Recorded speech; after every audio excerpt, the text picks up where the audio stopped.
నమస్తే, welcome to our channel. నేను మనతో సీనియర్ జర్నలిస్ట్ భరద్వాజ్ సార్ అయితే ఉన్నారు. సార్ నమస్తే సార్. సార్ సీనియర్ ఎన్టీఆర్ మన దేశం సినిమా 75 సంవత్సరాలు అయితే ఉంది. తన మొదటి సినిమా కావడము, సినిమా ఎలా ఉంటుంది, అసలు ఏంటి సినిమా జీవితము ఎన్టీఆర్ సీనియర్ ఎన్టీఆర్ ఏ విధంగా ఉంది? 75 సంవత్సరాలు పూర్తయింది. ఇప్పటికే ఆ సినిమా అవైలబుల్ గానే ఉంది ప్రజలు చూడటానికి. ఈ సినిమా నిర్మాత కృష్ణవేణి గారు. ఇది ఆవిడ కుమార్తె పేరుతో పెట్టినటువంటి బ్యానర్. అంటే రాజ్యలక్ష్మి ఆవిడ పేరు, మేకా ఆవిడ ఇంటి పేరు. ఇలా ఆవిడ కుమార్తె ఇంటి పేరుతో ఏర్పాటు చేసినటువంటి ఒక బ్యానర్ లో అంతకుముందు జయ, శోభనాచల ఇలా ఆ పేరుతో సినిమాలు తీశారు. ఆవిడ భర్త కృష్ణవేణి గారి భర్త ఆయన మేకా రంగయ్య, మిర్జాపురం రాజా అంటారు. ఆయన మిర్జాపురం రాజా అంటే మిర్జాపురం ఎక్కడ, నూజివీడి దగ్గర, కృష్ణా జిల్లా నూజివీడి దగ్గర ఒక జని. అది ఆ జనీకి చెందినటువంటి మేకా రంగయ్య గారు. ఆయన సినిమా నిర్మాతగా ఇండస్ట్రీకి వచ్చి తొలి రోజుల్లో చాలా సినిమాలు తీశాడు. ఆయన అక్కినేని నాగేశ్వరరావు గారిని ప్రోత్సహించింది కూడా ఆయనే, మిర్జాపురం రాజా గారే. అలాగే అంటే ఆయనతో ఈలుగుర్రం సినిమా మిర్జాపురం రాజా గారు తీశారు. లక్ష్మమ్మ, శ్రీలక్ష్మమ్మ అనే పేరుతో 2 సినిమాలు పోటాపోటీగా విడుదలయ్యాయి ఆ రోజుల్లో. అందులో విజయం సాధించింది శోభనాచల వారి లక్ష్మమ్మ. ఇలా ఒక విజయవంతమైనటువంటి నిర్మాణ సంస్థ. ఆయన సినిమాల్లోకి వచ్చిన తర్వాత ఈవిడ అప్పటికే నటి, గాయని కూడా కృష్ణవేణి. ఆవిడతో ఒక ప్రేమ నడిచింది. ఫైనల్ గా ఆవిడ పెళ్లి చేసుకున్నాడు ఆయన. ఆ తర్వాత ఆవిడ కూడా అంటే ఆవిడకి సినిమాల పట్ల ఇంట్రెస్ట్ ఉంది. ఆవిడ సినిమా నిర్మాణంలోకి వచ్చారు. ఆవిడ ఇప్పటికీ ఉన్నారు. 100 సంవత్సరాలు దాటి ఉంది ఆవిడ వయసు. ఉన్నారు ఆవిడ ఇప్పటికీ ఆవిడ మాట్లాడగలిగే పరిస్థితుల్లోనే ఉన్నారు. ఇది కృష్ణవేణి గారి సినిమా. ఈవిడ విప్రదాసు అని ఒక బెంగాలీ నవల, దాన్ని అడాప్ట్ చేస్తూ ఒక సినిమా చేయాలి అని అనుకున్నాడు. ఇది స్వతంత్ర పోరాట నేపథ్యంలో జరిగేటువంటి కథ. నిజానికి తెలుగు సినిమా కావచ్చు, హిందీ సినిమా కావచ్చు, టోటల్ గా భారతీయ సినిమా దాదాపు 55 వరకు ఎక్కువగా స్వతంత్ర పోరాట గాథలను చెప్పే ప్రయత్నం చేసింది. ఆ క్రమంలో 49లో విడుదలైంది సినిమా. మనకి 47లో స్వతంత్రం వచ్చింది. 49లో రిలీజ్ అయింది. దానికంటే 1 సంవత్సరం ముందే మొదలైంది షూటింగ్ సన్నాహాలు. మొదలైన సందర్భంలో ఎల్వి ప్రసాద్ గారు డైరెక్టర్. ఈ సినిమాకి ఎల్వి ప్రసాద్ గారు డైరెక్టరు. ఈ సినిమాలో హీరో నారాయణరావు గారు, అలాగే నాగయ్య గారిది కీలక పాత్ర. వాళ్ళిద్దరూ అన్నదమ్ములు, ఒక జమీందారీకి చెందిన 2 అన్నదమ్ములు. వాళ్ళల్లో తమ్ముడు కొంత దురుకు స్వభావంతో ఉంటాడు. అంటే సాయుధ పోరాటం ద్వారా భారతదేశానికి స్వతంత్రం తీసుకురావాలి అనేది ఒక లైన్. అంటే మనకి నేతాజీ సుభాష్ చంద్రబోసు, అలాగే భగత్ సింగ్, వీళ్ళందరినీ ఆ కేటగిరీలో వేసి చెప్తూ ఉంటారు. ఇలా ఒక అంటే సాయుధ తిరుగుబాటు, అల్లూరి సీతారామరాజు గారు ఎలాగైతే సాయుధ తిరుగుబాటు ద్వారా మాత్రమే వాళ్ళని నిలువరించగలం అనుకున్నాడో, అదే పద్ధతిలో తమ్ముడు అనుకుంటూ ఉంటాడు. అన్నగారేమో గాంధీ మార్గంలో ఈ దేశాన్ని స్వతంత్రం తీసుకురావాలనుకుంటూ ఉంటాడు. నాగయ్య గారు ఆ క్యారెక్టర్ వేస్తే నారాయణరావు గారు ఈ క్యారెక్టర్ వేశారు. సిహెచ్ నారాయణరావు చాలా పాపులర్ యాక్టర్ ఆ రోజుల్లో. ఆయన ఈ పాత్ర. ఈ ప్రాసెస్ లో కృష్ణవేణి గారు హీరోయిన్ గా నటించారు ఆ సినిమాలో. ఘంటసాల వెంకటేశ్వరరావు గారు ఆ సినిమాకి మ్యూజిక్ డైరెక్టర్. అయితే ఆయన పాటలేం పాడలేదు ఆ సినిమాలో. పాటలు పాడలేదు, జస్ట్ మ్యూజిక్ డైరెక్టర్ గా మాత్రమే ఉన్నారు. నిజానికి మ్యూజిక్ డైరెక్టర్ కావటమే ఆయన ఆశయం కూడా. అనుకోకుండా ఆయన మిర్జాపురం రాజా గారి వల్లనే గాయకుడిగా మారారు. అంటే ఈలుగుర్రం సినిమాకి సంబంధించిన రికార్డింగ్స్ జరుగుతున్నప్పుడు ఆ సినిమా కూడా ఆయన మ్యూజిక్ డైరెక్టర్. జరుగుతున్న సందర్భంగా అక్కినేని నాగేశ్వరరావు గారు ఆయన చెప్తున్నటువంటి పద్ధతిలో ఈయన పాడలేకపోతున్నాడు. ఈయన పిచ్చి అక్కడ అందుకోలేకపోతుంది. అంతకుముందు నాగేశ్వరరావు గారి పాటలు ఆయనే పాడుకునేవారు. ఎవరి పాటలు వారే పాడుకోవటం అనేది అప్పుడు సాంప్రదాయం. అందుకని ఘంటసాల గారు జోక్యం చేసుకునేవాడు కాదు ఆ ఏరియా. తను మ్యూజిక్ డైరెక్షన్ చేసినప్పటికీ ఎవరి పాట వాళ్ళనే పాడుకొని ఇచ్చాడు.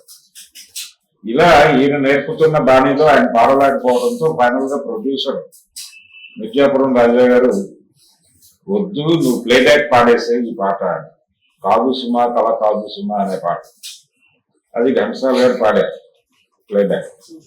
అది చాలా పెద్ద హిట్ అయింది. అక్కడి నుంచి ఆయన ప్లేబ్యాక్ సింగర్ గా కూడా మారాల్సి వచ్చింది. అలా ఈ మన దేశం సినిమా అదే వాళ్ళ బ్యానర్ నుంచే వచ్చింది. వచ్చిన తర్వాత ఆ సినిమా కూడా ఘంటసాల గారే మ్యూజిక్ చేశారు కానీ ఆయన పాడలేదు. అందులో డ్యూయట్స్ ఇవి ఉన్నాయి, అలాగే స్వతంత్ర సమర గీతాలు ఉన్నాయి. ఈ ప్రాసెస్ లో ఆ సినిమాలో బ్రిటిష్ ప్రభుత్వం తరఫున అంటే ఈ నారాయణరావు అనే విప్లవకారుణ్ణి వెతుకుతూ ఒక పోలీసు ఎస్ఐ తిరుగుతూ ఉంటాడు. ఆ క్యారెక్టర్ ఎవరితో చేయించాలి అని అనుకున్నప్పుడు ఎల్వి ప్రసాద్ గారికి నేషనల్ ఆర్ట్ థియేటర్స్ అనే పేరుతో ఒక నాటకాలు ఆడుతున్నటువంటి ఒక సంస్థ ఉండేది ఆ రోజుల్లో. వాళ్ళు ప్రదర్శించిన ఒక నాటకాన్ని చూశాడు ఆయన. చూసి అందులో నటించినటువంటి నందమూరి తారక రామారావు అనే యువకుడు ఆయన్ని అట్రాక్ట్ చేశాడు.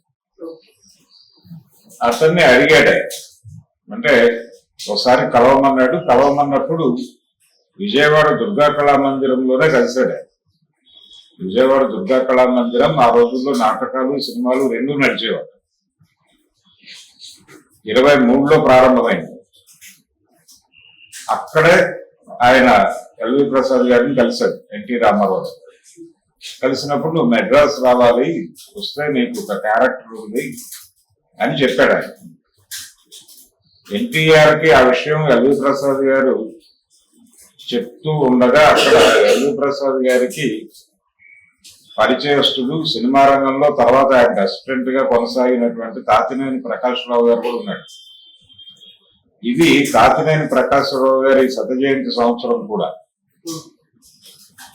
తాతినేని ప్రకాశ్రావు గారు, ఎల్వి ప్రసాద్ గారు వీళ్ళిద్దరూ కలిసి ఫైనల్ గా ఆ ఎస్ఐ క్యారెక్టర్ ఇతనితో చేయించాలని డిసైడ్ అయ్యారు. ఈ నిర్ణయం జరిగింది విజయవాడ దుర్గా కళామందిరం థియేటర్లోనే. ప్రకాష్ రావు గారికి అంటే ఎన్టీఆర్ ఎవరో తెలియదు. ఆయన ఎల్వి ప్రసాద్ తో మాట్లాడి వస్తుండే ఈ లోపలికి వెళ్తున్నాడు. ఇద్దరు ఎదురయ్యారు. ఆయన పలకరించాడు, ఇన్ని అయిపోయింది. ఫైనల్ గా మెడ్రాస్ చేరాడు.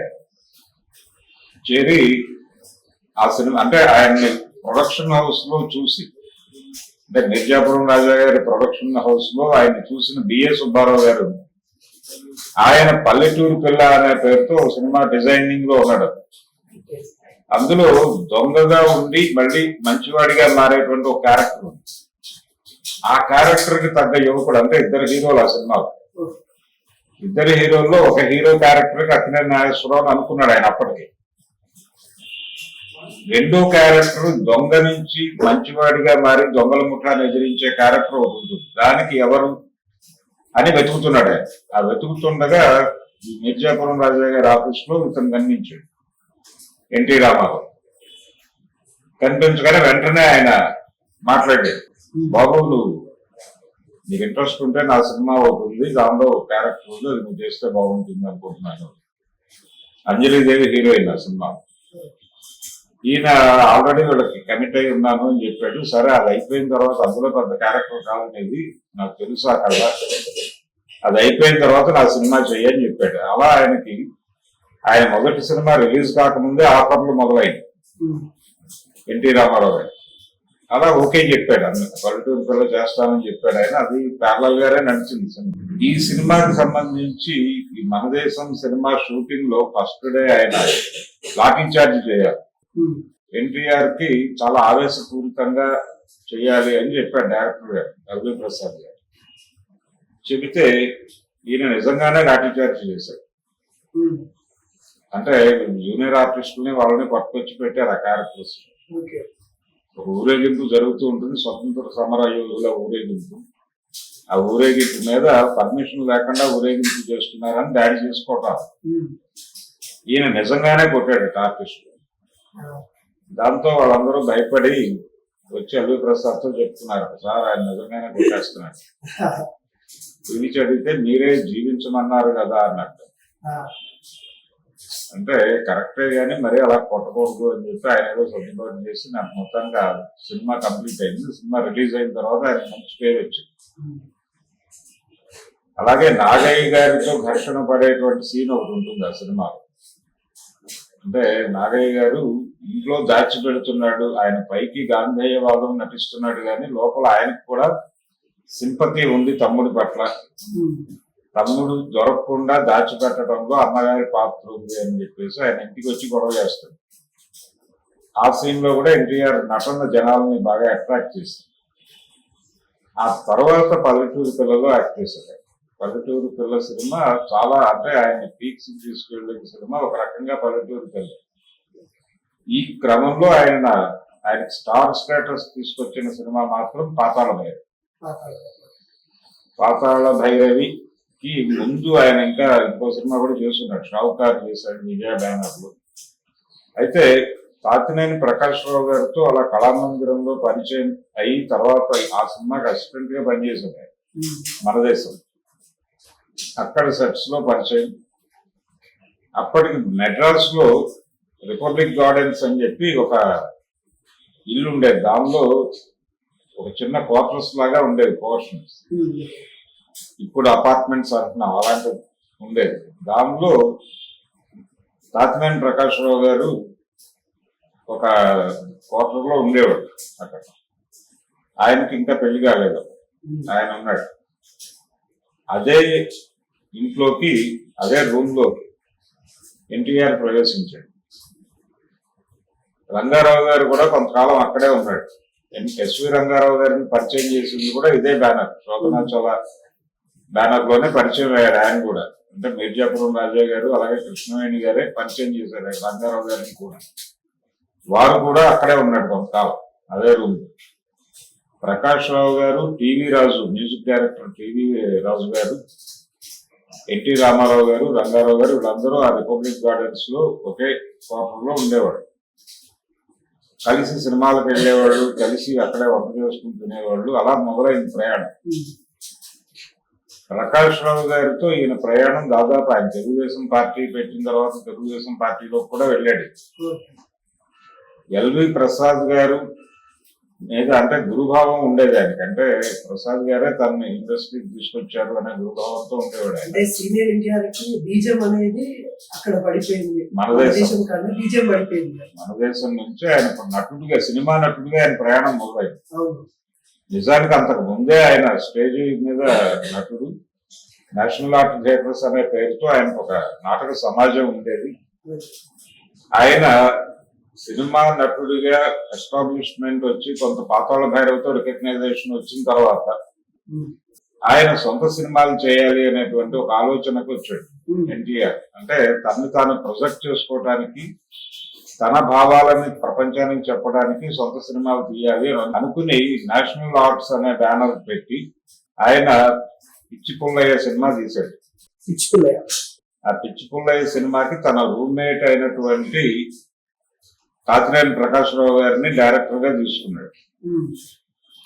తాతినేని ప్రకాష్ రావు గారి అంటే ఎన్టీ రామారావు గారు సొంతంగా తీసిన మొదటి సినిమాకి తాతినేని ప్రకాష్ రావు గారు డైరెక్టర్. అలాగే తాతినేని ప్రకాష్ రావు గారు తీసిన మొదటి సినిమాలో ఎన్టీఆర్ హీరో. పల్లెటూరు అనే సినిమా చేశాడు ఆయన, మొదటి సినిమా. ఆయన ఎల్వి ప్రసాద్ కాంపౌండ్ లో ఉన్నప్పుడే నిజానికి ఆయన కమ్యూనిస్ట్ పార్టీలో పనిచేసి వచ్చాడు ఇండస్ట్రీ. తెలంగాణ సాయుధ రైతాంగ పోరాటం ఈ నేపథ్యం అంతా ఉంది ప్రకాష్ రావు గారి జీవితం. ఆయన కృష్ణా జిల్లా కపిలేశ్వరపురం గ్రామానికి చెందినవాడు. ఆయనకి కమ్యూనిస్ట్ పార్టీలో పనిచేసేటప్పుడు వి మధుసూదన్ రావు గారు, ఈయన కొలీగ్స్ అక్కడ. అలా మొదలైనటువంటి ప్రయాణం.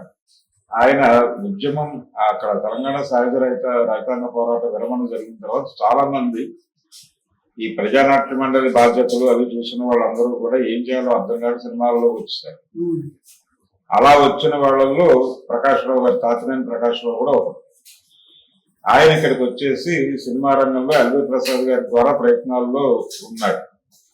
ఉండగా పీపుల్స్ థియేటర్ అనే పేరుతో కమ్యూనిస్ట్ బ్యాక్గ్రౌండ్ లో ఆయన పల్లెటూర్లు ఎలా ఉంటాయి అనేది చెప్పడం, పల్లెటూరులో పెత్తందారులు ఎలా ఉంటారు, అలాగే ఈ వర్గ ఘర్షణ ఎలా ఉంటుంది పల్లెటూరులో, చెప్పడం కోసం ఆయన శంకర వాసిరెడ్డి మా భూమి నాటకం ద్వారా పాపులర్ అయినటువంటి ప్రజానాట్య మండలి రైటర్స్ ఎవరు వాళ్ళతోనే స్క్రిప్ట్ రాయించి పల్లెటూరు అనే సినిమా తీసి దానిలో హీరో క్యారెక్టర్ కి ఎన్టీఆర్ ని తీసుకున్నాడు.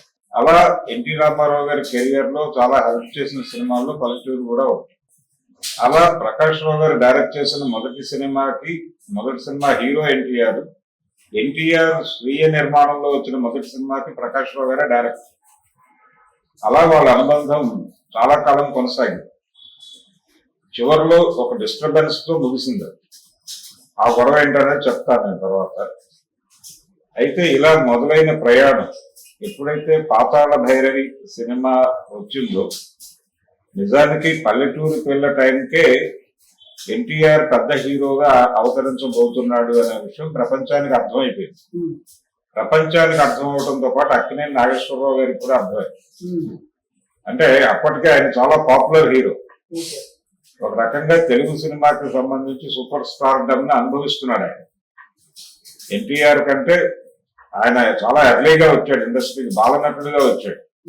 ధర్మపత్ని అనే సినిమాలో బాలనటుడిగా ప్రవేశించి సీతారామ జననంతో ఆయన హీరోగా ఆయన ప్రస్థానం మొదలైంది రాముడి పాత్రతో. పల్లెటూరు పిల్ల సినిమాలో ఎన్టీఆర్ డామినేట్ చేశాడు. అంటే క్యారెక్టర్ పరంగా కూడా అవకాశం దొరికింది. ఇంకొక విచిత్రం ఏంటంటే ఆ సినిమాలో అంజలీదేవి క్యారెక్టర్, అక్కినేని నాగేశ్వరరావు క్యారెక్టర్ ప్రేమలో ఉన్నారు అనేటువంటి ఒక అభిప్రాయంతో ఉంటారు ఇద్దరు. ఒకళ్ళ పట్ల ఒకళ్ళకి ఇష్టం ఉంటుంది.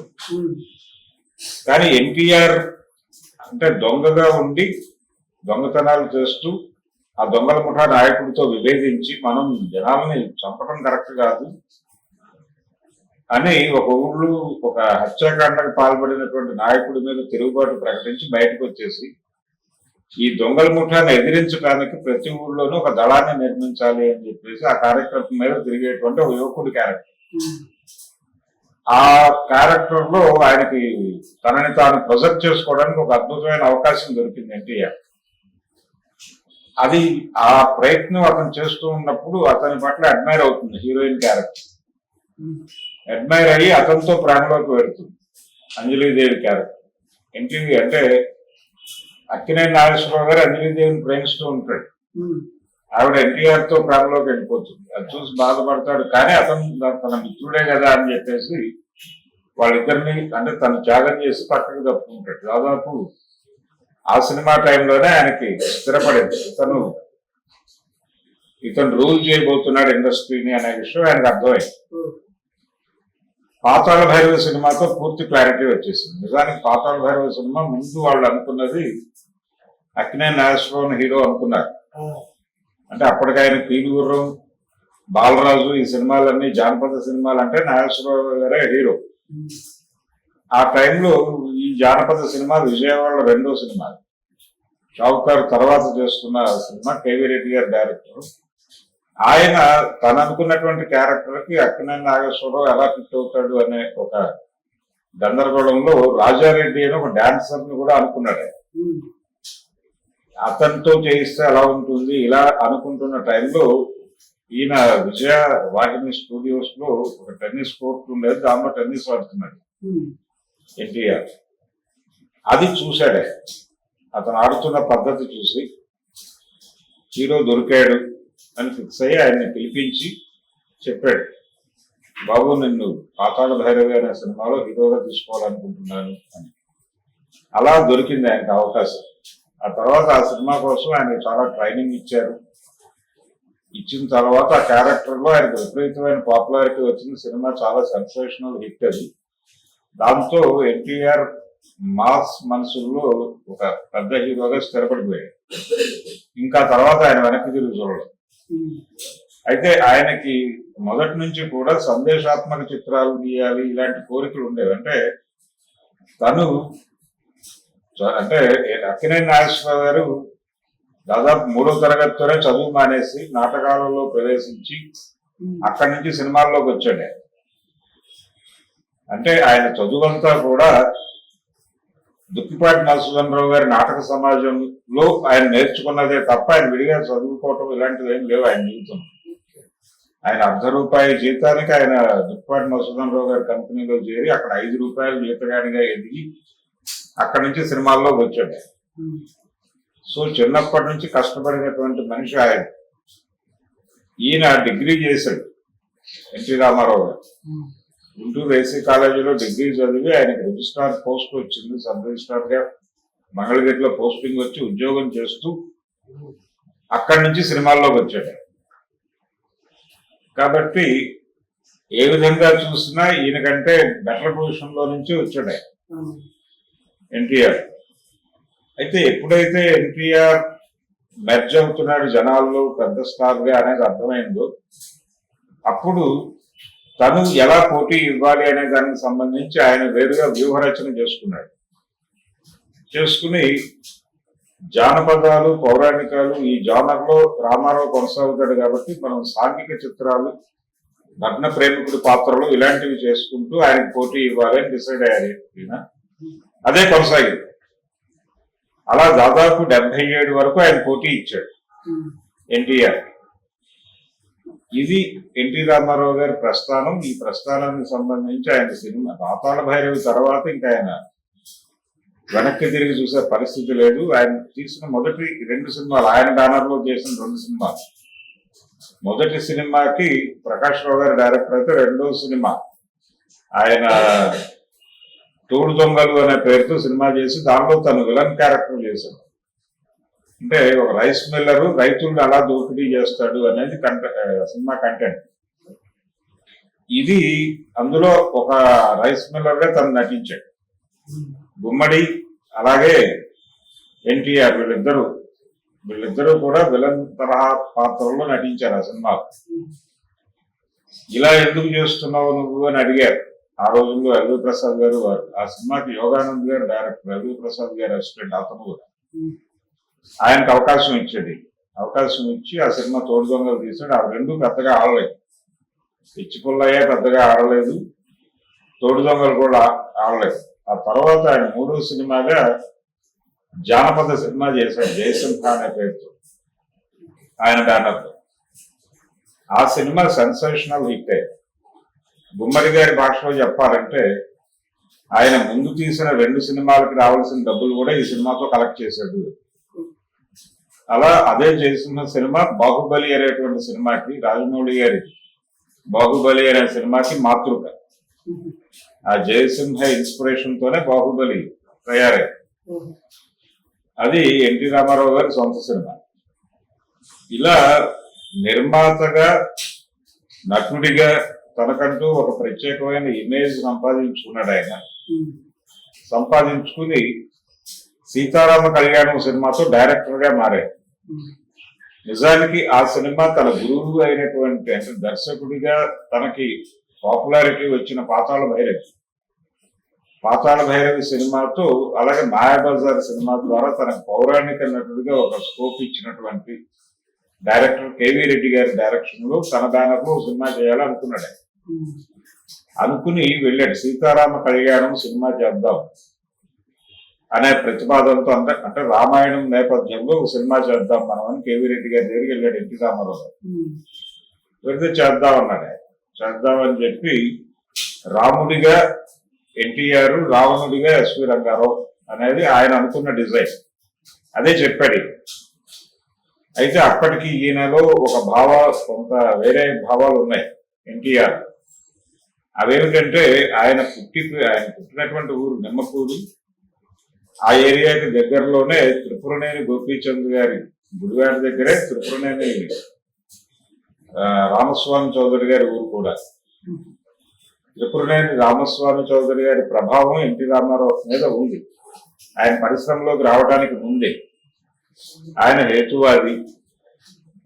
అలాగే ఎందుకు ఏమిటి అనేది ప్రశ్నించాలి అనేటువంటి ఒక తత్వంతో మొదలైనటువంటి అన్వేషణతో ఉండేవాడు ఆయన. ఆయన ప్రభావం ఎన్టీ రామారావు గారి మీద ఉంది. ఈ ప్రభావంతోనే ఆయన మెడ్రాస్ వచ్చాడు. ఆయన మెడ్రాస్ వచ్చే టైంకి ఇక్కడ యాంటీ హిందీ మూవ్మెంట్ జరుగుతుంది. హిందీ వ్యతిరేక ఉద్యమం పెరియార్ రామస్వామి నాయకత్వంలో జరుగుతుంది. ఈయన ఉన్నటువంటి ఆ రిపబ్లిక్ గార్డెన్స్ అనేటువంటి అపార్ట్మెంట్స్ ఆ లోగిల్, అక్కడ ఈ చర్చలు జరుగుతూ ఉండేవి. ఈ పెరియార్ ఉద్యమం తాలూకా చర్చలు, దాంట్లో యంగ్ ఎన్టీఆర్ పార్టిసిపేట్ చేసేవాడు. ఆయనకి ఈ రెండు ప్రభావాలు ఆయనలోకి ఇంజెక్ట్ అయ్యి అవి ఎక్కడో చోట వ్యక్తీకరణ జరుగుతూ ఉంటాయి. ఆయన మొదటి 2 సినిమాలు పల్లెటూరు నేపథ్యంలో రైస్ మిల్లర్ల దోపిడీ గురించి మాట్లాడాలి, ఈ తపనకి కారణం అదే. ఈ లోపు కమ్యూనిస్ట్ ఉద్యమం మొదలవటం, దాని తాలూకా ప్రభావం కూడా ఎన్టీఆర్ మీద ఎంతో కొంత ఉంది. దాచినేని ప్రకాష్ రావు గారు లాంటి వాడు తన రూమ్మేట్ అవటం, అక్కడ డిస్కషన్స్ మధ్యలో రకరకాల చర్చల్లో ఆయన లేవనెత్తే విషయాలు, ఇలా ఒక రాజకీయ తాత్విక చింతన అనేది ఎన్టీఆర్ లో ఉంది. దాంతో కేవీ రెడ్డి గారు ఎప్పుడైతే నువ్వు రాముడు వేయాలి, రావణుడు ఎస్వి రంగారావు వేస్తాడని చెప్పాడు, ఈయన రిజెక్ట్ చేసి నేను రావణుడు వేస్తాను. రావణ పాత్ర పట్ల ఆయనకు అప్పటికి ఒక ఇష్టం ఏర్పడి ఉంది ఎన్టీఆర్ ఈ తాత్విక నేపథ్యంలో నుంచి. ఆయన యాంటీ రాముడు అనేటువంటి ఒక అభిప్రాయాలతో ఉన్నాడు. ఉండి రాముడు క్యారెక్టర్ ఎవరితోనన్నా చేయిద్దాం, నేను రావణుడు వేస్తాను అన్నాడు. అది కేవీ రెడ్డి గారికి నచ్చలేదు. నచ్చక నో అన్నాడు.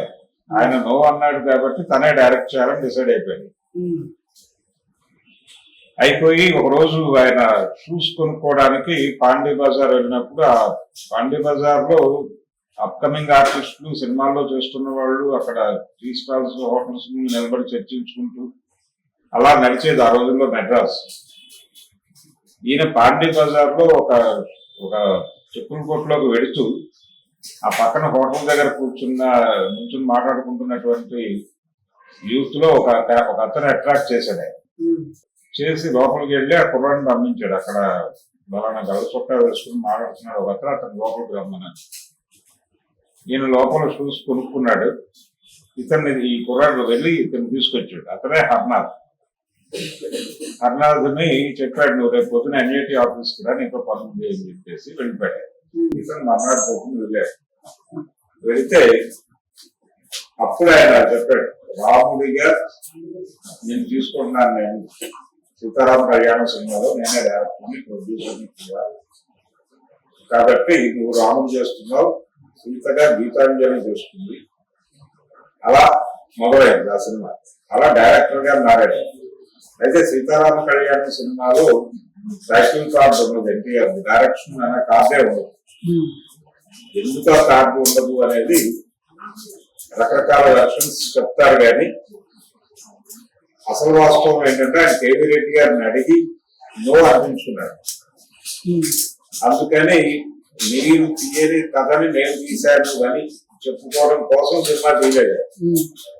ఆయన చేయనన్నాడు కాబట్టి తన అభిప్రాయాన్ని మార్చుకోవడానికి సిద్ధంగా లేడు కాబట్టి ఆ సినిమా తనే డైరెక్ట్ చేయాల్సి వచ్చింది. అందుకని గురువు గారి పట్ల వినయంతోనే డైరెక్షన్ కార్డు వేసుకోలేదు. ప్రొడ్యూసర్ త్రివిక్రమరావు అని కూడా ఆగిపోవచ్చు. కానీ ఎన్టీఆర్ డైరెక్ట్ చేసిన మొదటి సినిమా సీతారామ కళ్యాణ్. ఆయన పాండవీయం సినిమాలో మాత్రమే డైరెక్టర్ గా తన పేరు వేసుకుంటాడు. అది కూడా ఒక క్లాసిక్. అంటే ఆయన ఎన్టీఆర్ డైరెక్టర్ గా అద్భుతమైనటువంటి ప్రయోగాలు చేశాడు. ఆయన చేసిన ప్రతి సినిమా, ఆయన డైరెక్ట్ చేసినటువంటి ప్రతి సినిమా కూడా ఏదో ఒక ఇష్యూ బేస్డ్ గానే ఉంటుంది తప్ప లూజ్ గా సినిమాలు తీయటం అనేది ఆయన పద్ధతికి విరుద్ధం. అలా ఆయన సినిమాల్లో ఏం మాట్లాడాడో ఆయన తర్వాత రాజకీయాల్లోకి వచ్చిన తర్వాత కూడా అదే మాట్లాడాడు. ఆయన కొత్త కంటెంట్ ఏం మాట్లాడాడు. ఆయన సినిమాల్లో ఉండగా కూడా ఒక రకమైన భావ విప్లవకారుడి. ఆయన చాలా స్పష్టంగా ఎంత క్లారిటీ ఉండేదంటే ఆయనకి, ఒక సినిమాలో ఆయన రావణ పాత్ర వేస్తూ శూర్పణఖ ముక్కు చెవులు కోసినటువంటి సంఘటనలో చాలా స్పష్టంగా ద్రవ సిద్ధాంతాన్ని చెప్తాడు. ఇలా రావణ పాత్ర మీద ఒక ప్రత్యేక శ్రద్ధ ఉండేది.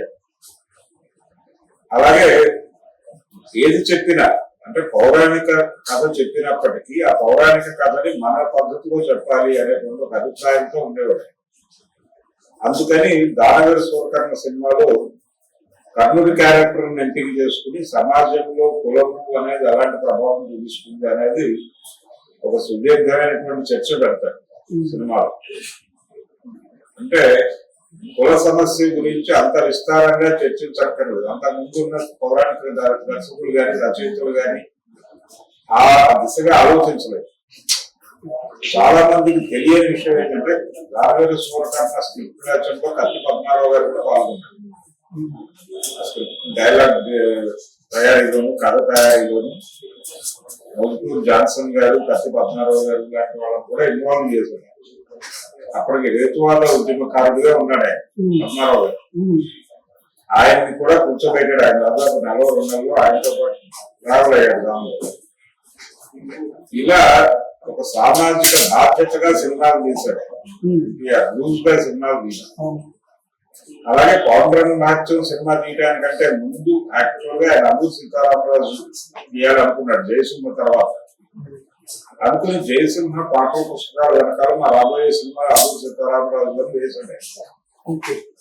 వేసిన తర్వాత ఆయనకి సీతారామరాజు క్యారెక్టర్ ని సెకండ్ హాఫ్ ఎలా ఎక్స్ప్లెయిన్ చేయాలనేది అర్థం కాక ఆపేశాడు.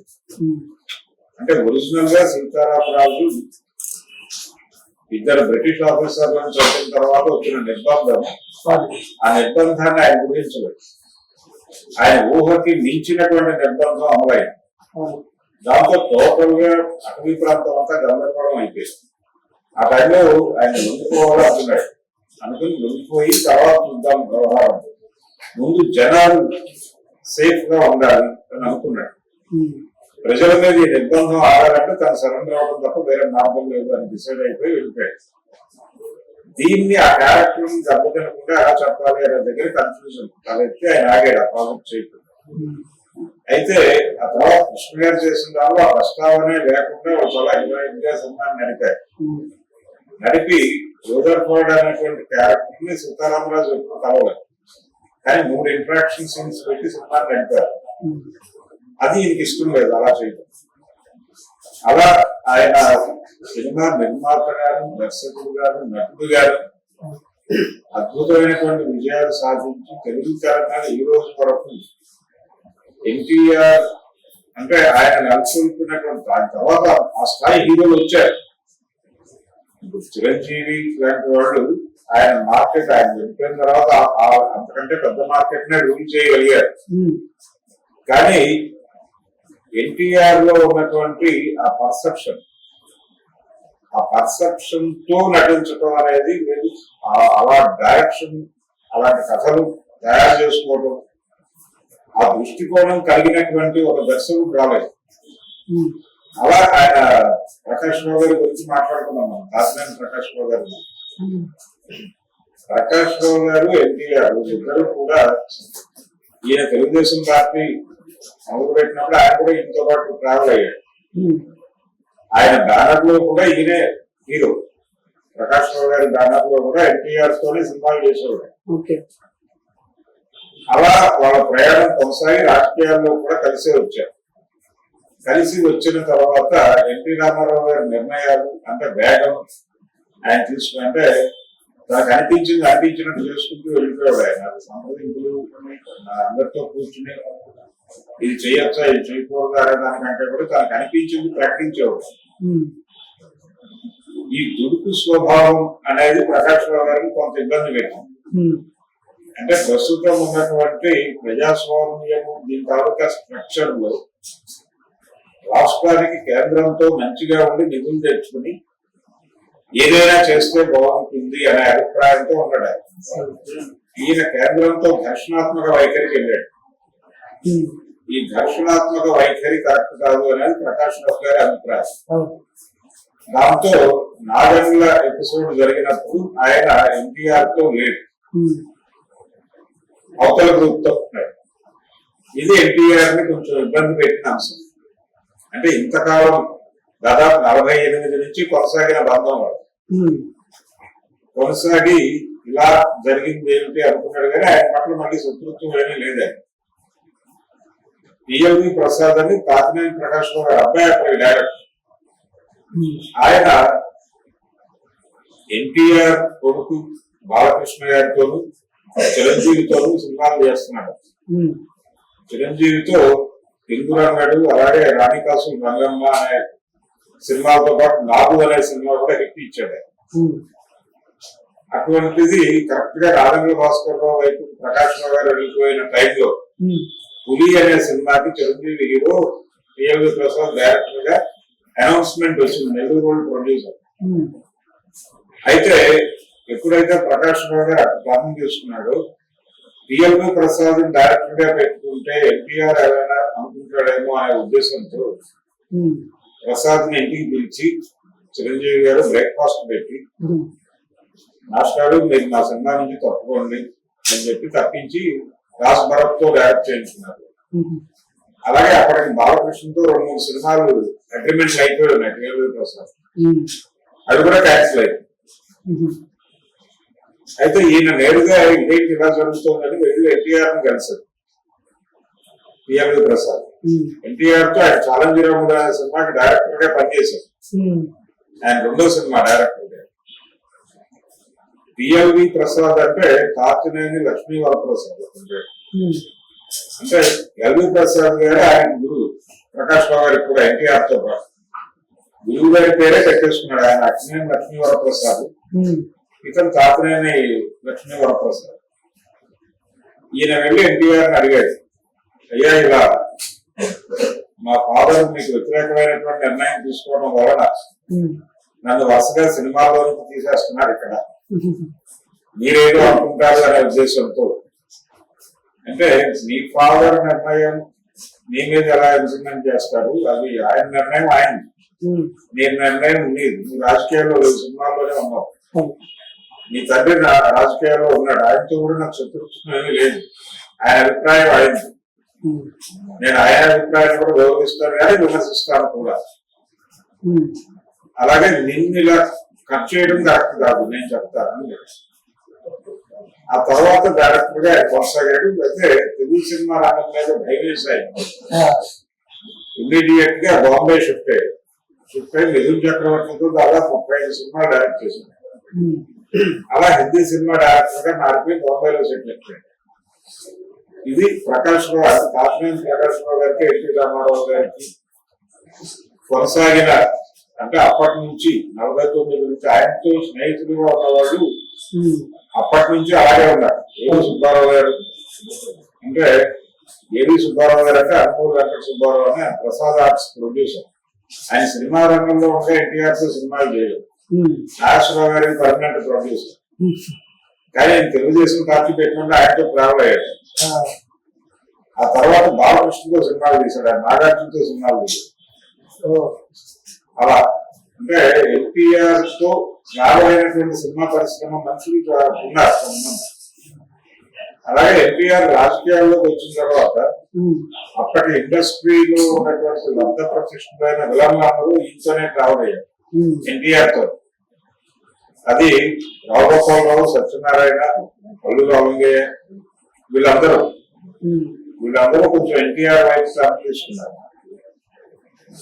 చలపతిరావు ఇక్కడే ఉండేవాడు, జగ్గారావు గారు ఇక్కడే ఉండేవాడు తెలుగుదేశం క్యాంపులోనే. హీరోలు కాంగ్రెస్ వైపు ఉండేవాడు. 85 ఎలక్షన్స్ అప్పటికి రాజీవ్ గాంధీ గారి ప్రభావం వలన కావచ్చు, కృష్ణరాజు వీళ్ళందరూ అక్కడ ఉండేవాడు కాంగ్రెస్ శిబిరం. విలన్లకి హీరోలకి మధ్య పోటీగా దాన్ని ప్రొజెక్ట్ చేశారు. అంటే తెలుగుదేశం పార్టీలో విలన్లు, కాంగ్రెస్ లో హీరోలు. దానివల్ల 85 ఎలక్షన్స్ లో తిరిగి టీడీపీ గెలిచింది. టీడీపీ గెలిస్తే హీరోల మీద విలన్లు సాధించిన విజయంగా ప్రకటించారు. అలా ఇండస్ట్రీ నుంచి మోహన్ బాబు కూడా మొదటి ఎన్నికలో టీడీపీతో లేడు కానీ ఆ తర్వాత 85 ఎలక్షన్స్ లో తను కూడా ప్రచారం చేశారు. ఇలా ఏ కోణంలో చూసినా గానీ విలక్షణమైనటువంటి నటుడు, విలక్షణమైన దర్శకుడు, విలక్షణమైన రాజకీయ నాయకుడు. ఆయన తీసుకున్న నిర్ణయాలు కూడా చాలా, అంటే 2 రూపాయల కిలో బియ్యం మాత్రమే కాదు, హోటళ్లలో ఎక్కువ రేట్లకి ఎక్కడ అమ్ముతున్నారు అని అనిపించి తనే రేట్లు డిసైడ్ చేసి ఈ రేట్ల లోపే ఇతరులు అమ్మాలి, ఈ రేట్ లోపే భోజనాలు పెట్టాలి అని చెప్పి ఉచిగో తీసుకొచ్చాడు ఆ రోజుల్లో. అంటే ఎట్టి పరిస్థితుల్లోనూ 25 పైసలకు మించి ఇడ్లీ ఉండడానికి వీల్లేదు. ఏ టిఫిన్ అయినా సరే రూపాయి ఉండాలి. ఫుల్ మీల్స్ ₹2 ఊరికే పెట్టాలి, వేస్ట్. అది ఏ హోటలైనా కానీ. ఇలాంటి నిర్ణయాలు ఇబ్బంది పెట్టినాయి, అంటే బిజినెస్ పీపుల్ ఇబ్బంది పెట్టినాయి. కానీ ఆయన చేయదలుచుకున్నాడు, చేశాడు అంతే. తర్వాత వీళ్ళందరూ వెళ్ళి ఆయనకి మొదలుపెట్టుకున్నారు సార్. అలాగే ఆయన చేసినటువంటి మద్యపాన నిషేధ నిర్ణయం అది ఒకేసారి తీసేది, దశల వారీగా చేద్దామని ఆయన్ని అడిగారు. ఆయన వెళ్ళలేదు, కన్విన్స్ కావాలి. నేను ఎన్నికల్లో ప్రజలకు హామీ ఇచ్చాను, 94 ఎలక్షన్స్ లో ప్రజలకు హామీ ఇచ్చాడు. నేను అధికారంలో వస్తే నా మొదటి సంవత్సరం సంపూర్ణ మద్యపాన నిషేధం మీదే గెలిచాడు. అంతకుముందు ఆయన గెలిచిన 2 ఎన్నికల్లో గెలిచిన సీట్ల కంటే ఎక్కువ సీట్లు గెలిచాడు. గెలిచి ముఖ్యమంత్రిగా ప్రమాణ స్వీకారం చేసి మొదటి సంవత్సరం దాని మీదే పెట్టాడు. ఆ క్షణం నుంచి ఆంధ్రప్రదేశ్ లో, ఉమ్మడి ఆంధ్రప్రదేశ్ మద్యం రద్దు అన్నది రద్దు అయిపోయింది అంతే. దానిలో మొలాసెస్ యూనిట్లకి లైసెన్స్ పునరుద్ధరిద్దామా అనే ఒక ప్రపోజల్ తో ఐఏఎస్ ఆఫీసర్లు పెడితే దాన్ని కూడా రిజెక్ట్ చేసింది. ఇప్పటికే ఆ విషయం ఆనాడు ఆ టైం పట్టుకుని ఆయన దగ్గరికి వెళ్ళిన జయప్రకాష్ నారాయణ గారు చెప్తూ ఉంటాడు. అలా ఒక నిర్ణయం తీసుకున్న తర్వాత దానికి కట్టుబడిపోయి ముందుగా వెళ్ళిపోవడం అనేది ఎన్టీఆర్ లక్ష్యం. ఆయన రిటైర్మెంట్ ఏజ్ తగ్గించడం, రిటైర్మెంట్ అంటే ఏజ్ అంతకు ముందు పెంచింది కాంగ్రెస్ పార్టీ, కావాలని అది తగ్గించాడు. తగ్గించడంతో ఉద్యోగుల నుంచి తీవ్రమైన నిరసన తెలుపుతున్నారు. అలాగే జీతాలు పెంచమని ఎన్జిఓస్ నుంచి డిమాండ్ వచ్చినప్పుడు ఇప్పటికే పందికొక్కుల్లా ఖజానా తినేస్తున్నారు, జీతాలు పెంచడం అంటే ఇలాంటి దూకుడు ప్రకటనలు చేయడంలో కూడా ఆయన సిద్ధహస్తం. వెంటనే ఎన్జిఓస్ నుంచి విపరీతమైన వ్యతిరేకత ఎదుర్కొన్నారు. వీటన్నిటి ప్రభావమే ఆయన 89 ఎన్నికల్లో ఓడిపోవడానికి కారణం. అంటే ఆయన మొత్తం 4 ఎన్నికల్లో కంటెస్ట్ చేశాడు, 1 ఎన్నికల్లో ఓడిపోయి 3 ఎన్నికల్లో గెలిచాడు ఆయన జీవించిన కాలం. అలా రాజకీయాలలో ఆయన వేసిన ముద్ర, అలాగే సినిమాలలో ఆయన ప్రతిపాదించిన ద్రవిడ ముద్ర, అలాగే రాజకీయాల్లో కూడా కొనసాగింది. ఆయన ఢిల్లీలో ఫెడరల్ ఫ్రంట్ అధికారంలోకి రావడం కోసం కృషి చేశారు. కాంగ్రెస్ పార్టీని, బీజేపీని దూరంగా పెట్టి ప్రాంతీయ పార్టీల కూటమితో ప్రభుత్వాన్ని ఏర్పాటు చేయాలి కేంద్రంలో అనేది ఎన్టీ రామారావు గారి ప్రోగ్రాం. అందుకని ఆయన కాంగ్రెస్ ఇతర ముఖ్యమంత్రులు కాంక్లేవ్ నిర్వహించారు విజయవాడ. అది ఎంజి రామచంద్రన్ వచ్చేటి దానికి, ఫారూక్ అబ్దుల్లా వచ్చాడు కాశ్మీర్ నుంచి. వీళ్ళందరినీ కూర్చోబెట్టి జాతీయ పార్టీలకు విరుద్ధంగా మనం ప్రాంతీయ పార్టీల కూటమిని అధికారంలోకి తీసుకొస్తే ప్రాంతీయ పార్టీలకి ఏ రాష్ట్రంలో ఏం జరగాలో తెలుస్తుంది. జాతీయ పార్టీలకు ఒక నేషనల్ ప్రోగ్రామ్ ఉంటుంది. అలా కాకుండా ప్రాంతీయ అవసరాల మేరకు ఏం చేయాలో అది మాత్రమే చేద్దాము. అలా కేంద్ర ప్రభుత్వం ఏర్పాటు చేయాలనే ఉద్దేశంతో నేషనల్ ఫ్రంట్ పెట్టాడు. ఈ పొలిటికల్ పర్సెప్షన్ అన్న లీడర్ కూడా ఇంకొకటి కనిపించడం. అందుకనే ఆయన రాజకీయాల్లో విలక్షణం, సినిమాల్లో విలక్షణం. ఈ ప్రస్థానం మొదలవడానికి 75 సంవత్సరాల వయసు. అందుకని ఈ రోజుకి ఎన్టీ రామారావు అనేవాడు అంటే బాలకృష్ణ గారి షో అన్స్టాపబుల్, ఆయన అన్బేటబుల్. ఆయనకి ఆయన్ని అంటే ఆయన అభిప్రాయాలని అంటే భిన్నమైనటువంటి అభిప్రాయాలు చెప్పుకోవడం లేదు. రాజకీయాల్లో కావచ్చు, సినిమాల్లో కావచ్చు, ఎక్కడైనా అంటే చాలా దూకుడుగా మాట్లాడే, ఎవరిని స్పేర్ చేసేవాడు కాదు. మీరు ఇన్ని పథకాలు అనౌన్స్ చేస్తున్నారు, కేంద్రం అందుతుందంటే కేంద్రం విద్య అనగలిగాడు. నేను వెళ్ళి సాధించుకుంటాను, అవసరంగా రోడ్డు మీద కూర్చుంటాను అనేవాడు. ఈ ధోరణి ఉన్నటువంటి పొలిటీషియన్ కూడా ఎవరికి అందించదు ఆయన తర్వాత. అందరూ లోపాయికారి ఒప్పందాలు. ఈవెన్ సంజీవ్ రెడ్డి గారి గురించి మందలించాడు. ఆయన రాష్ట్రపతిగా ఉండగా ఇక్కడికి రాష్ట్రపతి విడిదిగా వచ్చేవాడు. వచ్చినప్పుడు ఎన్టీఆర్ ని పిలిచి మందలించాడు, వాళ్ళ దూకుడుగా వాళ్లకు అది పద్ధతి కాదు చెప్తే ఆయన వెళ్ళ కన్విన్స్ కాలేదు. నేను కన్విన్స్ కావడం లేదని చెప్పాడు ఆయనతో. ఆ తర్వాత వెళ్ళినటువంటి ముళ్ళపూడి వెంకటరమణ గారితో చెప్పాడు, తోటరాముడు పాతాళ భైరవ సినిమాలో తోటరాముడు అనే క్యారెక్టర్ నుంచి బయటకు రాలేదు సంజీవ్ రెడ్డి గారు. అలా రామారావు సినిమా జీవితము రాజకీయ జీవితం కూడా తోటరాముగానే నడిచింది. ఇది ఆయన అంటే 75 ఏళ్ల ప్రస్థానం. Thank you so much sir. Thank you.